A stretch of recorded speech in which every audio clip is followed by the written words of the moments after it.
You're listening to The Local Maximum, episode 234. Time to expand your perspective. Welcome to The Local Maximum. Now, here's your host, Max Sklar.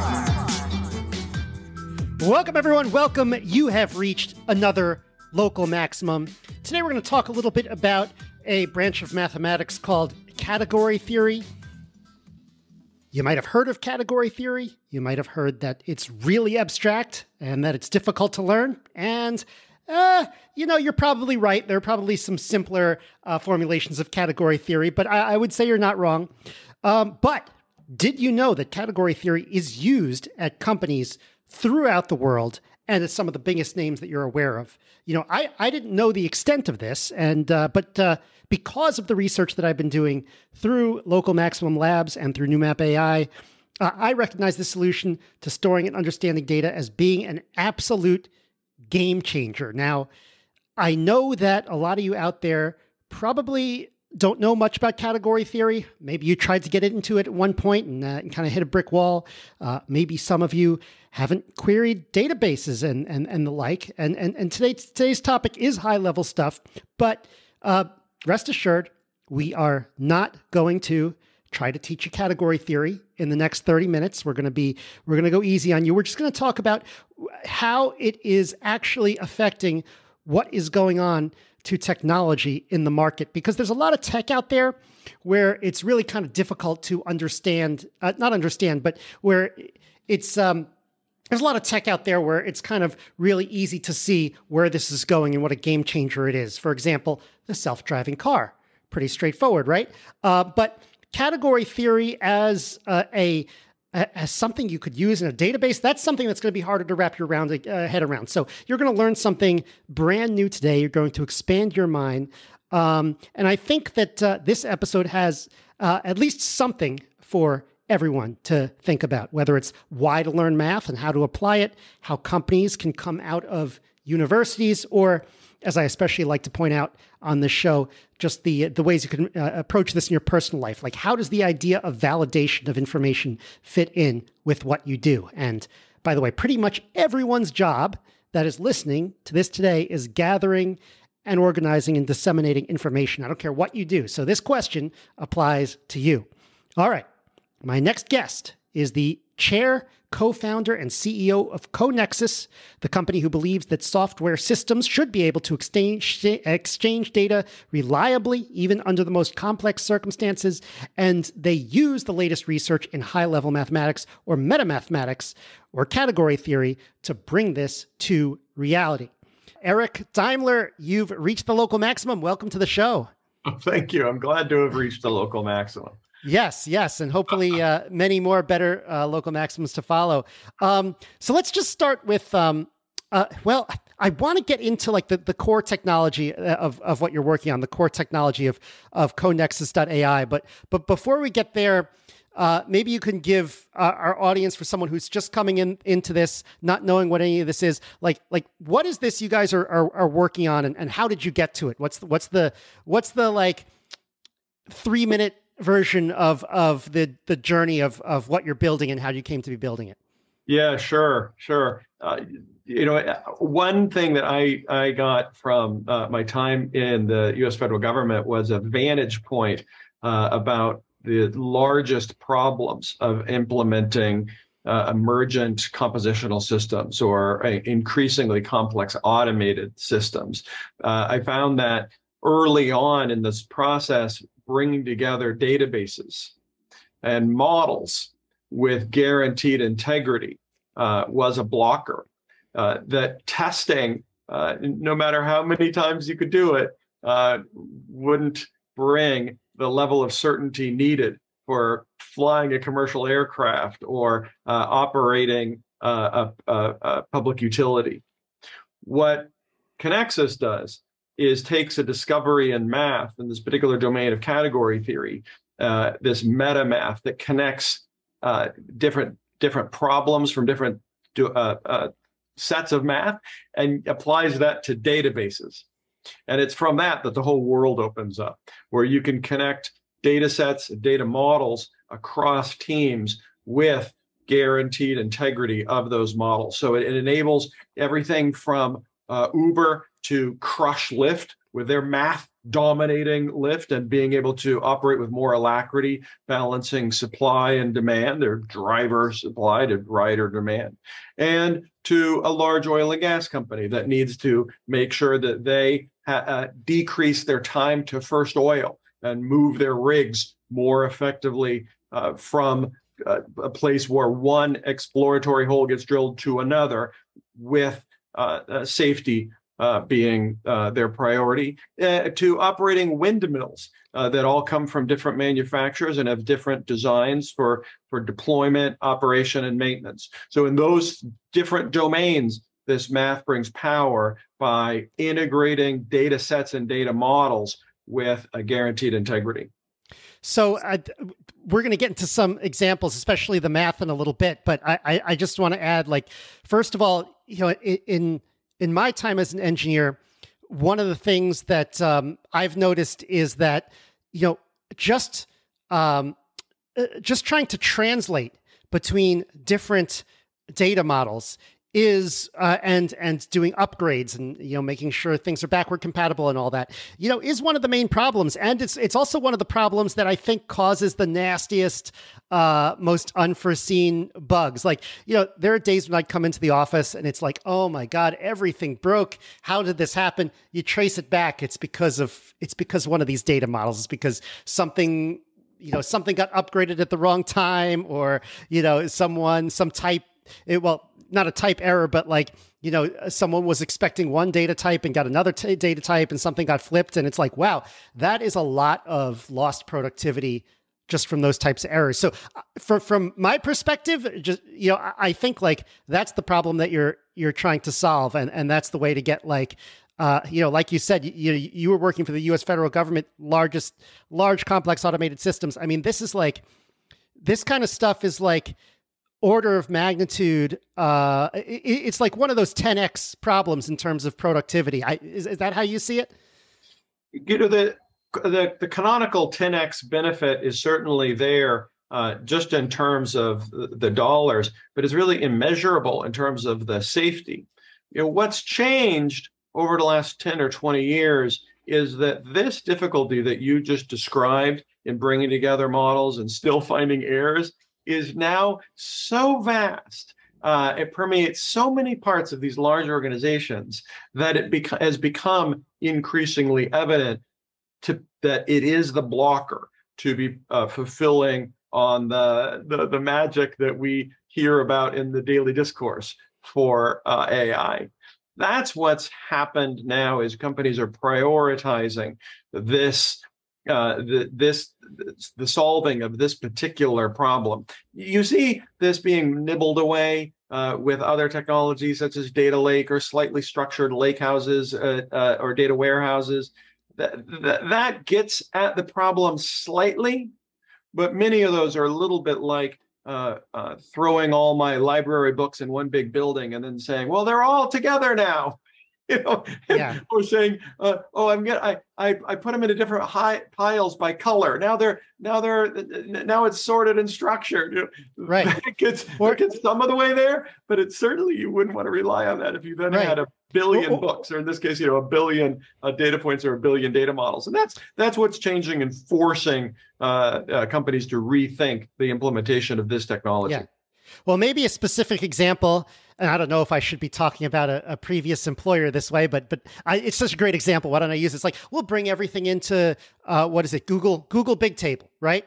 All our data is there. And this was a podcasting software company. And then I'm like, okay, where's the table with all the podcasts? And then they're like, well, there's one over here, there's one over here, there's one over here.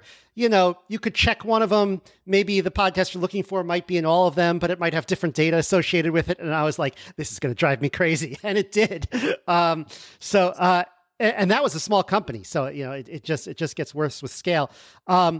One of the questions that I want to ask you is, and for the audience, we're getting into the cool category theoretical stuff. But before we go on, I just want to ask, okay, how would you break down the basic software that you guys have built and who uses it yet? Like, what are the pieces that are built so far? It's a software expression based on a discovery of math. So the discovery of math in this domain of category theory, it expressed itself by saying that all databases are categories. So essentially, okay. Let's give a very basic overview. It might be hard to do on audio, but let's try to do a basic overview of category theory in this. Yeah, you have my permission. So category theory is a meta math. You can think of it as something that allows for a transfer of a problem from one domain, say algebra, to another domain, say geometry. If we think of it in geometry, just a circle, x squared plus y squared equals 1, right? Those are just simple Cartesian coordinates, x squared, y squared equals 1, that describe a circle. That's an example of a problem that's defined in one particular mathematical space that might want to get translated into another for different types of meaning. So there's a whole bunch of different sorts of math, algebra, geometry, ones, and the calculus people may have studied that we're all familiar with, that solve different sorts of problems. You can't have these problems be anything less than 100% translated, if I can say it that way, between those domains. You can't have 4 be approximately 4, or my example, x squared plus y squared equal 1 be something slightly different in one of the domains. They have to be perfectly translated. Category theory was invented to translate problems from one domain to another. The discovery was that this power in math could be applied to databases, and it's in that whole world. It's in that discovery the whole world opens up. That got translated into software, or expressed now into software in the 2010s, and then explored as an enterprise product for real commercial deployments, for real software, Oracle or Google Cloud or what have you. And in that sort of thing, you can imagine that you might have a simple database, a listing of hotels in your Excel spreadsheet. Yeah. And somebody else has a listing of restaurants, but they're common by city. That's a type of merging or collaboration of different viewpoints or different data. There's no real data models in that one, but that's just a really simple example of how the databases could get merged together. Another example would be one part of a hospital could have patients and they'd have clinical records for drugs taken. Another would be having patients, but then clinical records of the testing done. You'd want to merge those. You really have to have guaranteed integrity, because literally lives are at stake. Other examples I can go into, but that's again a general simple overview of what category theory math provides to software and database merge. So can we go deeper into one of these like specific examples? Like, how does the category theory, how does the relationship between the databases and category theory actually translate into a real world application? I mean, you can use the hospital example as one, or maybe the hotel example. Well, the easy one that people can often grasp and has a lot of business power, if it's not life and death, came from why Uber has crushed Lyft. They used to be conceived of as being somewhat equal partners in competing for passengers, but no longer. And it's because Uber's math is better. Really? Yeah, Uber's math is better because of Conexus. Math wins. It's foundational. What were they using the math for? Because I've definitely covered like how they use the math to price. But it sounds like in this case it's more of a database type thing. Well, everything's really a database type thing. Everybody's gotten the memo about collecting more data being the new oil and all that. And Uber's certainly in that camp. They've collected a lot of data about the dynamics of their particular market. If they want to, when we're recording this in the summertime, look at the degree to which the play on words, the weather is going to affect driver supply or rider demand, and they want to then match their pricing or other sort of incentives to have that better reflect what people want. They have to have done that by city or by jurisdiction, because it's how they grew up. They had some very smart people. They have an effectively infinite balance sheet to fund an ideal IT infrastructure, but they were paying attention to their business. They weren't building to design an ideal IT infrastructure. So they grew up city by city or jurisdiction by jurisdiction. So when they wanted to do that analysis, they would have to do it for Houston and then Austin and then Dallas. We couldn't do it for a whole state of Texas, let alone the whole United States, to just see what the totality of the supply and demand balance looked like. And this also came into practice when they were looking at the privacy lattice of license plates or driver's licenses. How do they adhere to regulations? That was really hard because they could bring these databases together, but there was a certain friction in not having one guaranteed integrity of a data set, one universal data model. They then looked about how to do that and found that all of the existing commercial solutions were left wanting. None of them could provide this at the scale they needed it. RDF owls often, that's a little inside baseball technical, but that's often a solution. Python coding with a lot of tools from Informatica and Ab Initio is often an alternative, but those also have their fragilities, and they have friction, they have time impediments to implementation. So they wanted something deeper. Uber went next door to Stanford, asked, how do I solve this problem? Because it's not solved with existing commercial solutions. They came back with the solution being in math. That's what the faculty at Stanford told them. Then Uber looks at who are the leaders in the commercial expression of this math in category theory. And then they found us, Conexus. They found Conexus is because we were recognized, and we still are recognized as the leaders in this expression of math. We happen to be 40 miles north of them, and we worked with them over a period of months to solve this problem. And that's the reason Uber's crushed Lyft. Math wins. So I think there are actually people out there who are still kind of scratching their heads and asking, well, how is a database a category? And I think you guys have answered that. I've certainly looked at some of your talks that have answered that.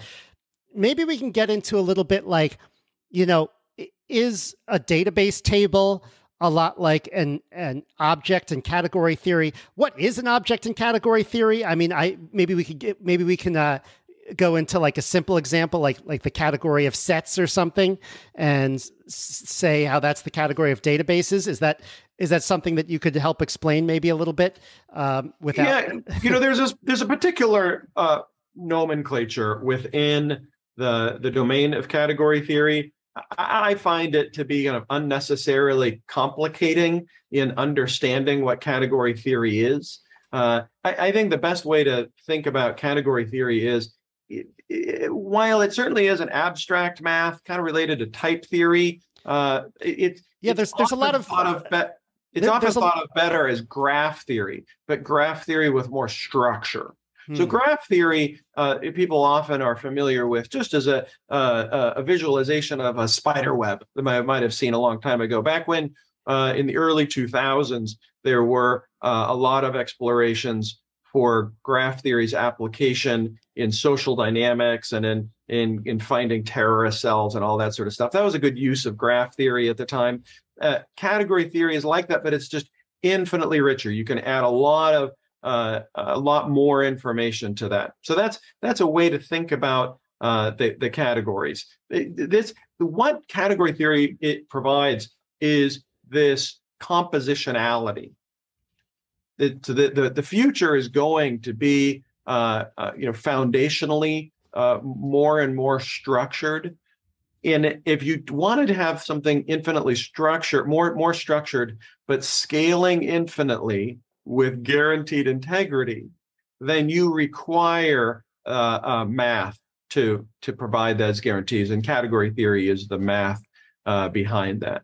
So I feel like if you're basing your data models off category theory, you're going to have a much larger range of types of structures that you are able to model that, for example, let's take like the old school relational database, right? Like I have a list of employees, I have a department, and maybe each employee has a department. I have to make sure that the department ID matches up with the ID in in the department database. That's that's kind of very simple, like, foreign key, like, hey, I'm just making sure my data is clean and there's nothing in there I'm not expecting. But like with category theory, you could do things like, hey, I want this relationship to be monotonic, like, or I want this relationship to be, there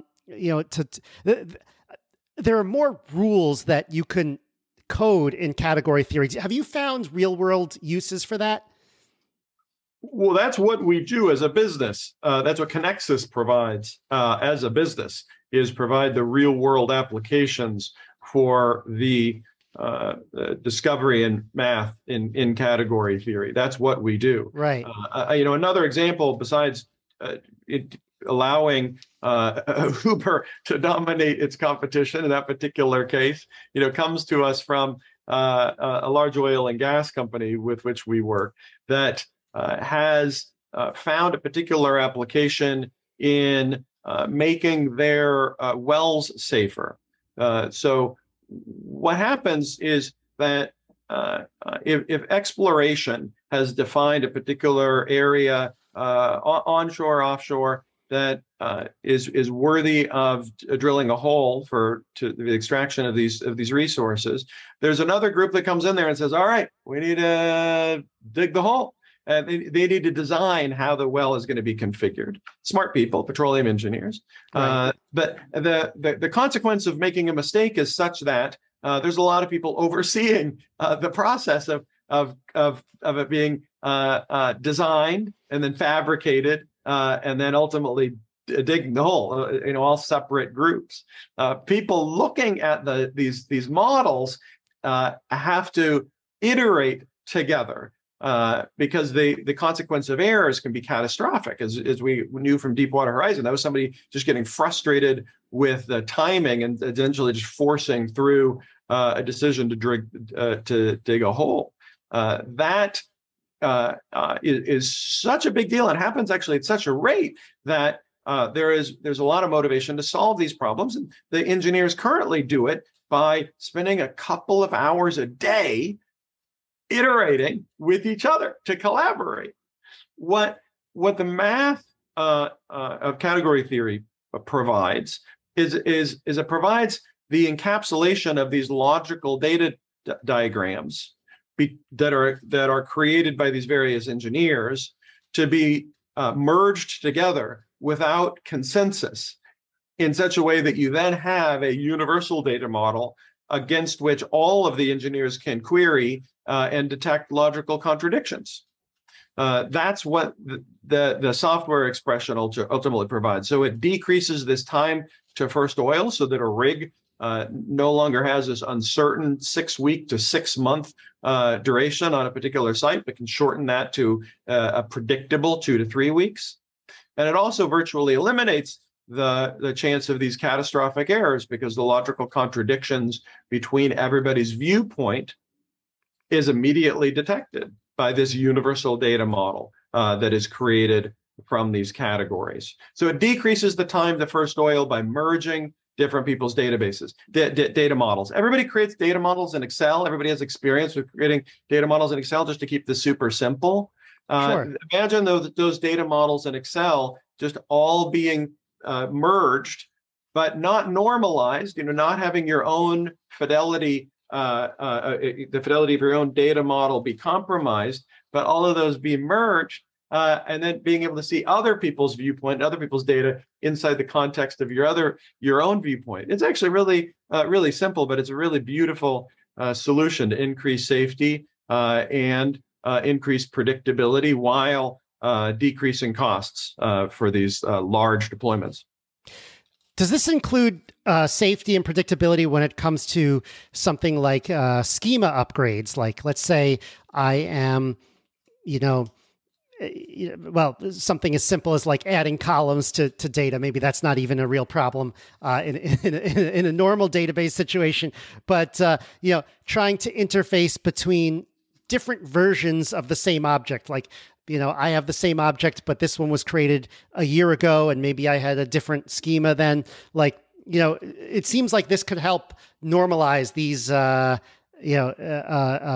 these different versions that are floating around out there. Yeah, the funny thing we were just talking about right before you and I started this conversation was this other expression around schemas, which is being able to detect how they're used and when they're used. So a lot of data architects will design a schema for a particular use case and then have really no idea whether it's used or what the actual deployment, what the use case looks like, and how our users are actually hitting the databases.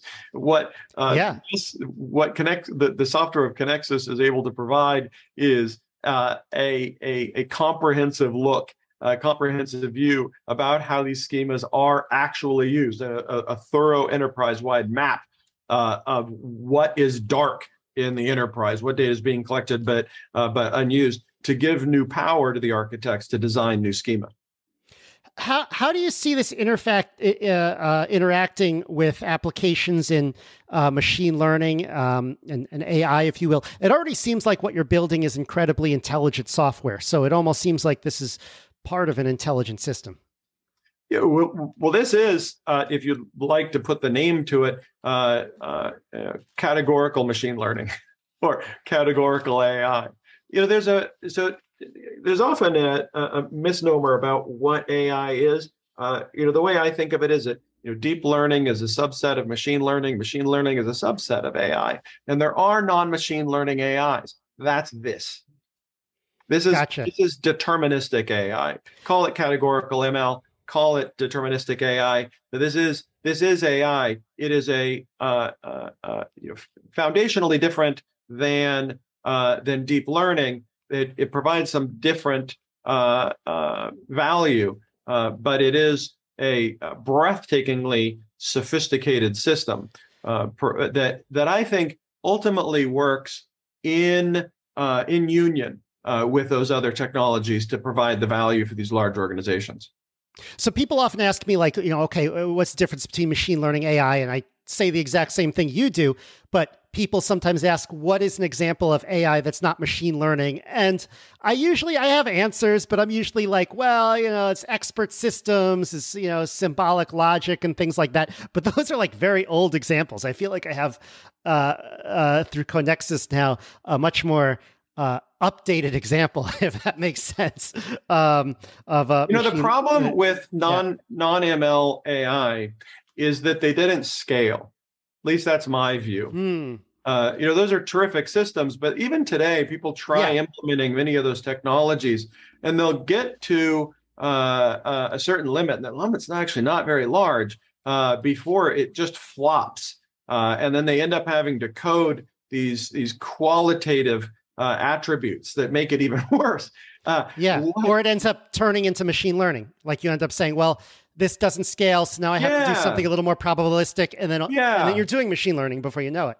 Yeah, and so there are times where hard rules are appropriate. It can just have your system scale. It can have it be safer, cheaper. It's just often appropriate to be just doing these in combination. I'm just not religious about relying on probabilistic systems when a combination of deterministic and probabilistic solution is a better answer. So who do you think is good to use your system? You've mentioned some large companies that are using it. Do you see like startups possibly having benefits from it? And it's okay if that's not who you're after. Do you see maybe, individual data scientists or people like that taking a look at this? What's your scope of who can use the stuff you're building? In theory, the discovery in math, it can have wide, we'll say infinite applicability. That's just the nature of discoveries in math. When they now then get expressed into software, it's really up to each organization, Conexus in our case, in the particular expression that we're going to tackle.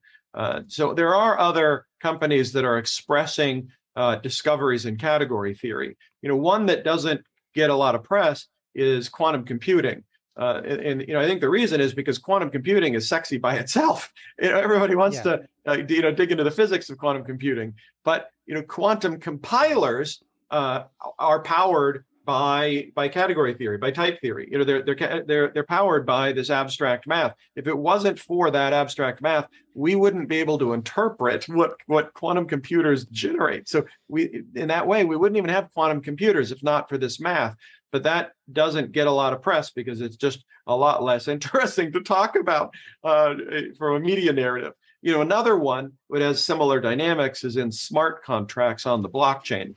Also, a sexy domain with potentially very interesting uses that wouldn't be possible if it wasn't for this abstract math.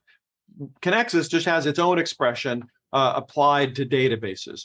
And we have our own product development roadmap that makes it more applicable to some domains than others on a particular trajectory. What we find today is that the profile of those companies are those that generally have a lot of databases. Generally about 5. If you have 5 databases that you're trying to merge, that is a place to be. If you're trying to collaborate along a team of engineers with sophisticated data models, that's often also a good place for traction starting to emerge for Conexus's solutions. Yeah, I was going to say, if there's any time when I want, something code to be provably correct, it's when it's when you have large sums of money in a smart contract, which many people have been wiped out that way. How was this? Oh, this question might be too much of a rabbit hole, but how was this developed this was developed at MIT? Correct me if I'm wrong. How did this just grow out of the computer science department saying, hey, this is cool math, and then someone saying, I guess I'm kind of interested in how pure research turns into application. So is that just what happened? Someone was studying math and computer science, and eventually it just got picked up by industry? One of our co-founders is Professor David Spivak. To have the Institute tell it, it's the first ever spin-out of MIT's math department. So this is a spin-out from math, not from computer science. Spivak's PhD is in math, but me and my other co-founder, Dr. Wisniewski, our PhDs are in computer science. We're not mathematicians. Spivak's a special person in his particular expertise. This isn't really true, but I kind of joke that he's so far out there in math that you don't really trust him to calculate the tip at a restaurant. He's in another planet. Dr. Wisniewski and I are pretty good at math, and the rest of our team, we're pretty good. He's at a different level. It took about $20 million, about and a team of 20, a little less than $20 million, but a team of about 20 over 4 years to turn this into something that approached the suggestion of a commercial offering, and that was led by Dr. Wisniewski before it then spun out of MIT in 2015. So it was a good amount of time, a good amount of people hours, people years to turn research into something that can then be productized. So the timeline has been quite long now. The discovery happened in 2011. It spun out of MIT in 2015, and now here in 2022, we have a scalable, repeatable, and scalable commercial offering that is very attractive to the largest organizations. So, what is CQL, and what's this relationship to SQL, which most people listening would have heard of, or other querying languages?